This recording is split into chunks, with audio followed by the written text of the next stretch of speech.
They're just fluid, they're relaxed, and then they contract all together, and then they relax again. And you contrast that with the average amateur golfer who is squeezing that club as tight as they can, who is tight all over the place throughout the whole swing. It's just a really huge contrast between the people who are able to regulate their nervous system and perform at a level, and those that are trying too hard and not letting the process just happen.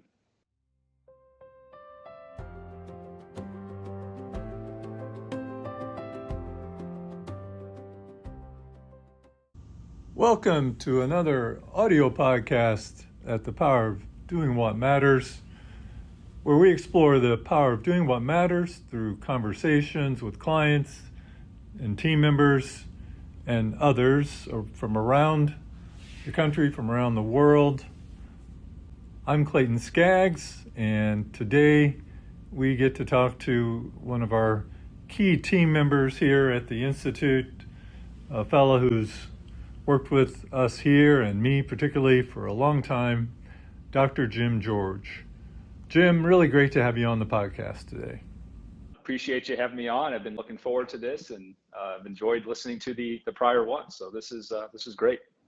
Yeah, we've thank you, and we've had a long journey together. I was looking at the timeline ahead of this conversation, and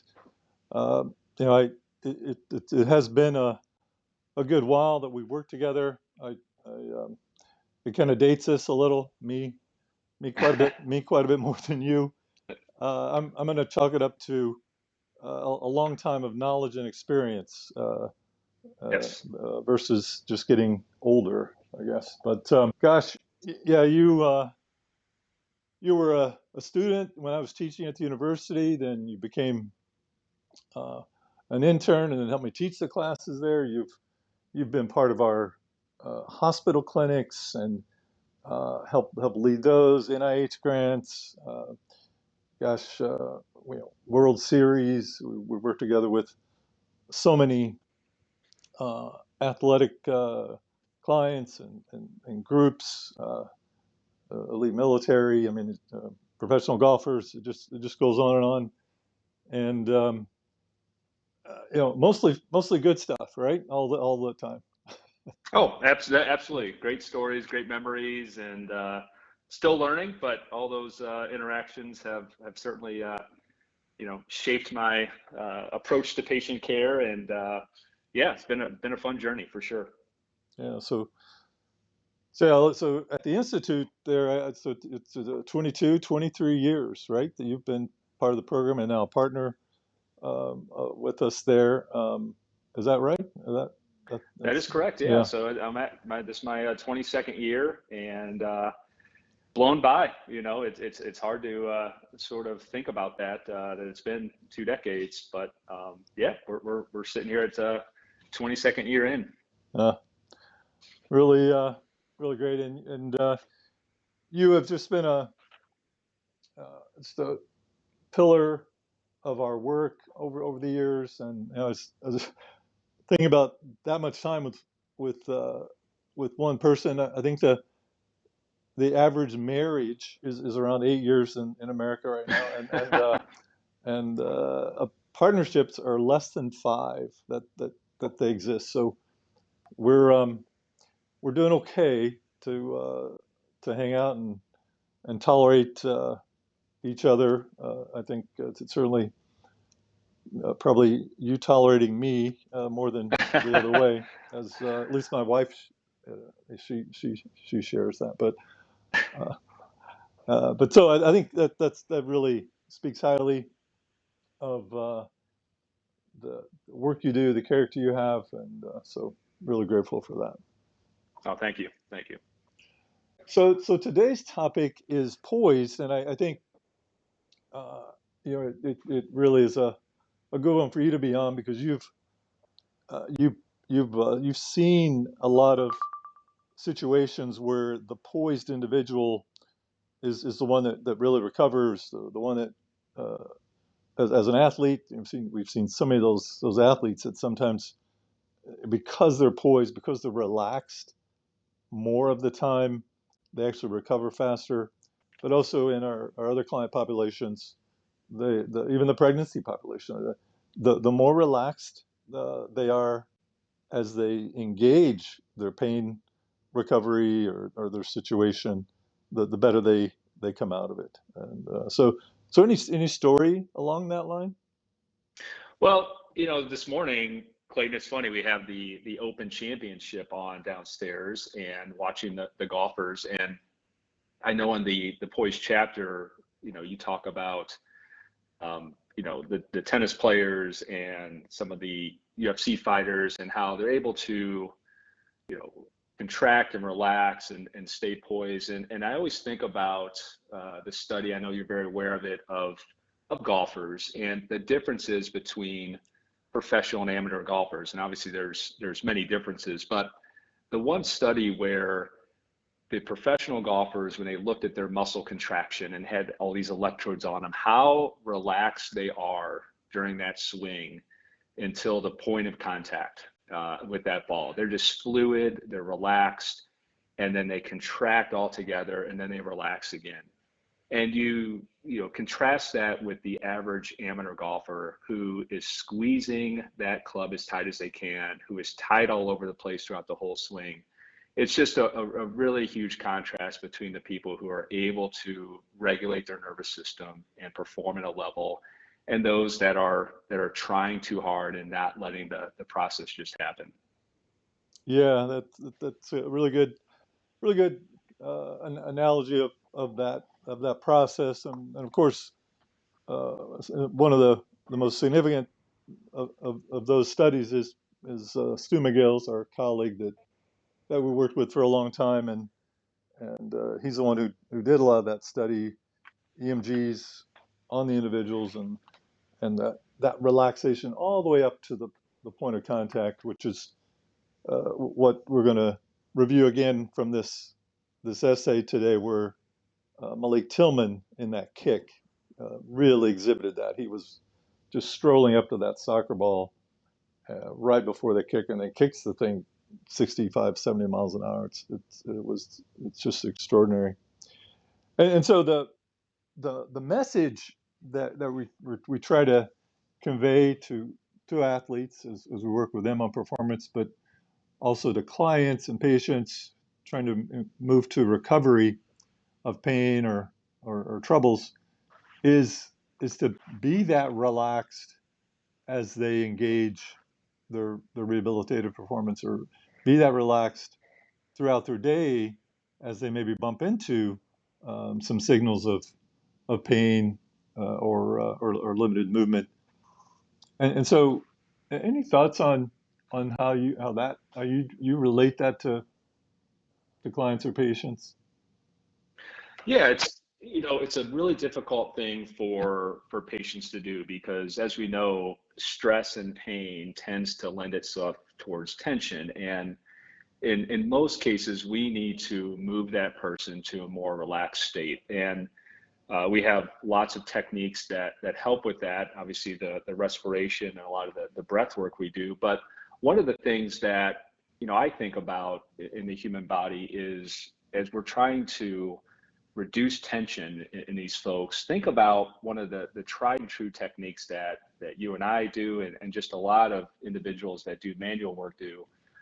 These contract relax techniques, right? You get the person on the table, you get them to relax, you have them contract a muscle and then relax again. And you're actually able to affect their nervous system and lengthen and relax that muscle and get a more relaxed state in that area versus these aggressive forms of therapy or stretching that folks do. So one of the tenets of the human body is to contract and relax to get relaxation. And so I always tell patients, on my side of the fence, not hurting, it's always easy to say, hey, I need you to find some periods where we can get our legs up and relax and move them to that state. It's really difficult. But we know, as we started this podcast, this decades of experience, we know that's what we need to get them to. We need to move them in that direction.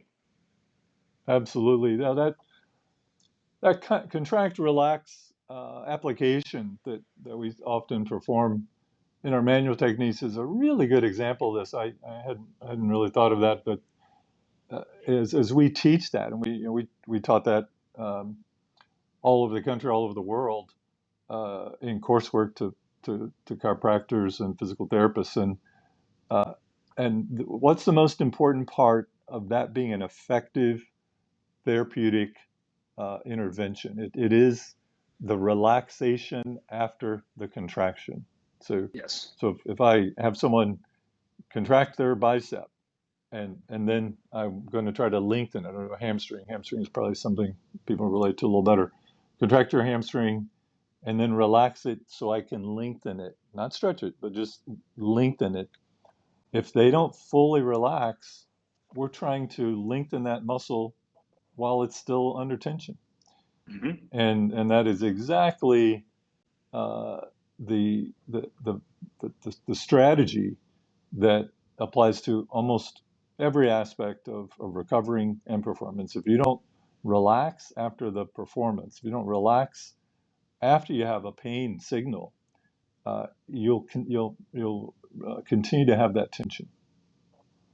Yes, and Yeah, it's, for me, I think it helps us with, understanding that person's sort of current state. If we can't get them to relax, even on a simple technique like that, we know we have some work to do and some education. So it is it's a good marker for where they're at with their injury and their ability to relax. So a lot of information is gleaned from that, and so just things that you learn over time, learning about that person's body. But yeah, we can sometimes trick the nervous system and get some relaxation on that table, and then move that person forward.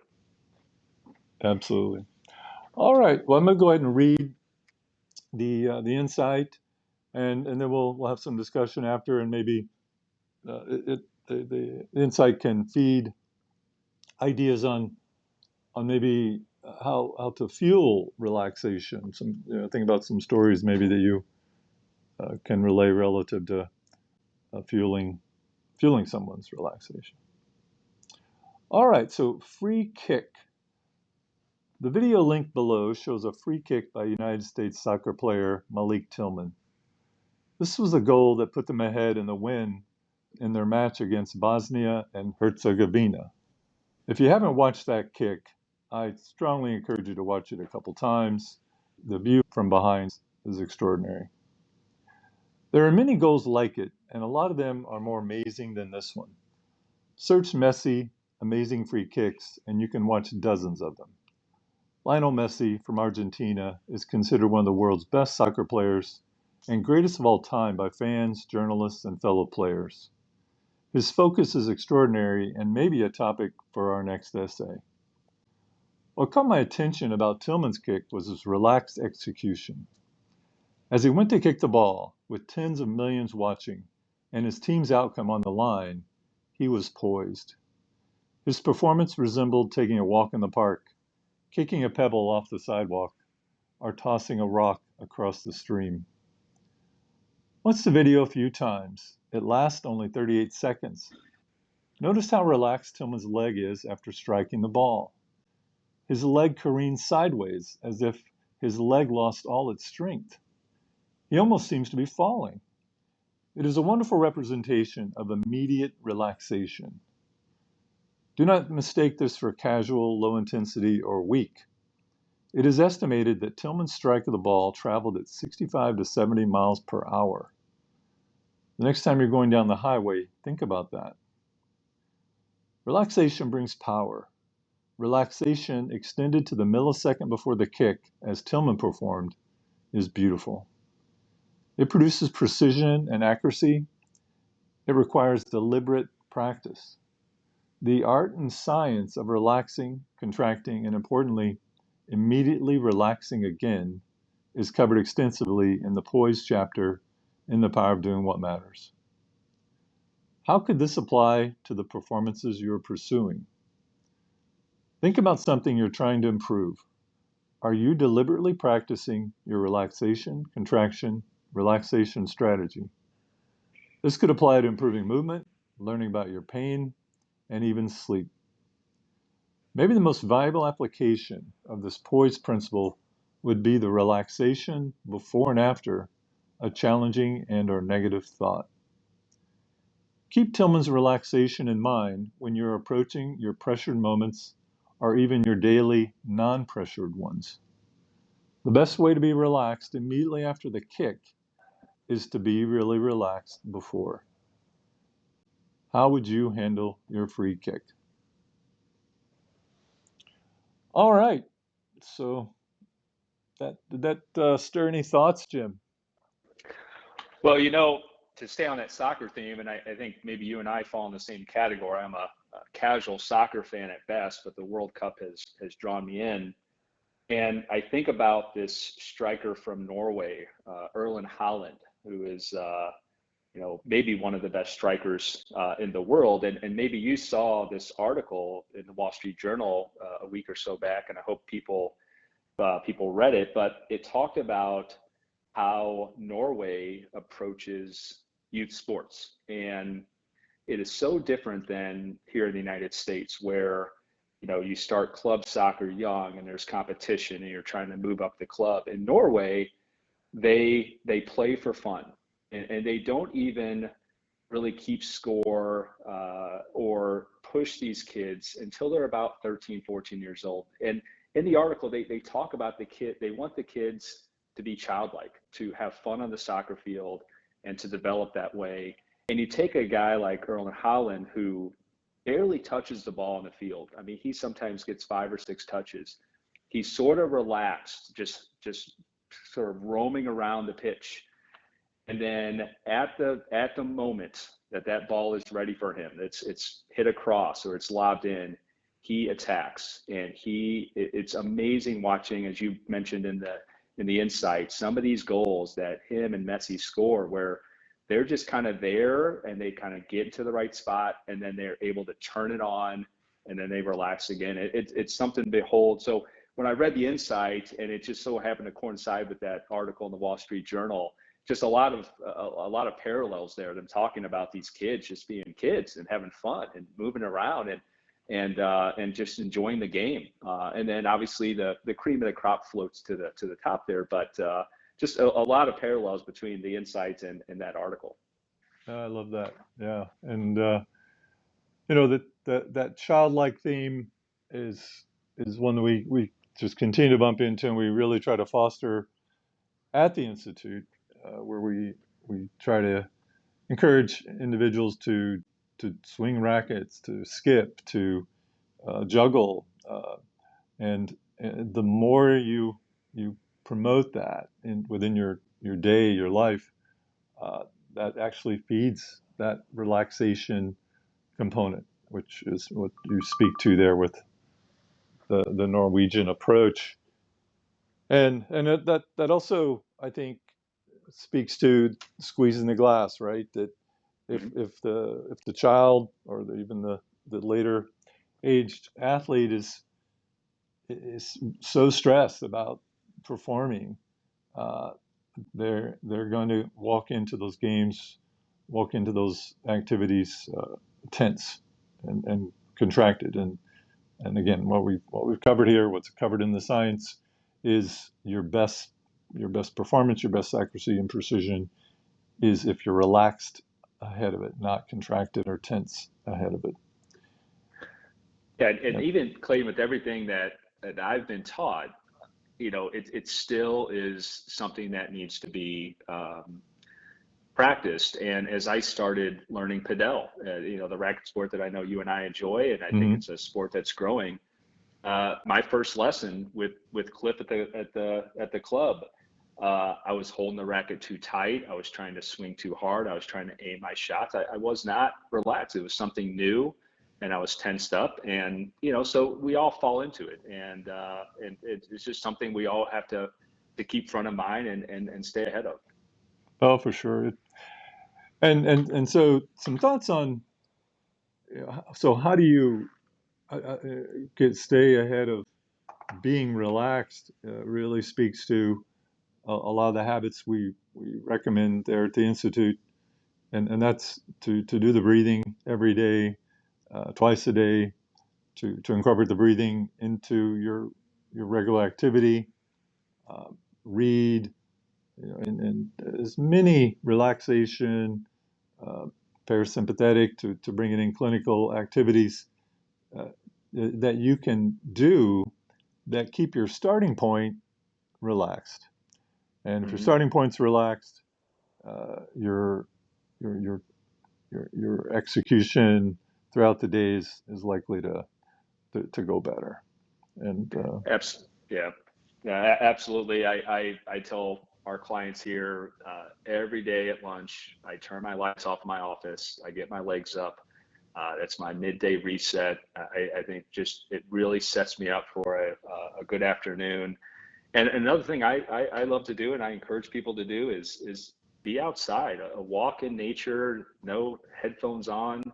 I think it's one of the more relaxed things that help me just to go for a 30-minute walk outside, especially if you can get to a park or somewhere with some greenery and some nice landscape.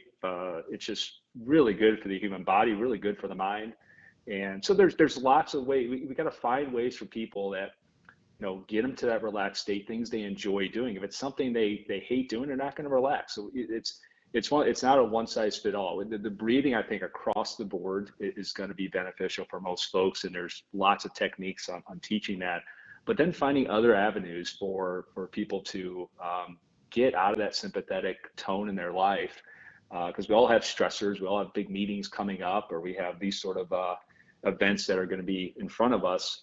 So you got to find ways to kind of counteract that, and I think that's what you see from the boardroom to the pitch in soccer. The people that are able to do it, they're successful.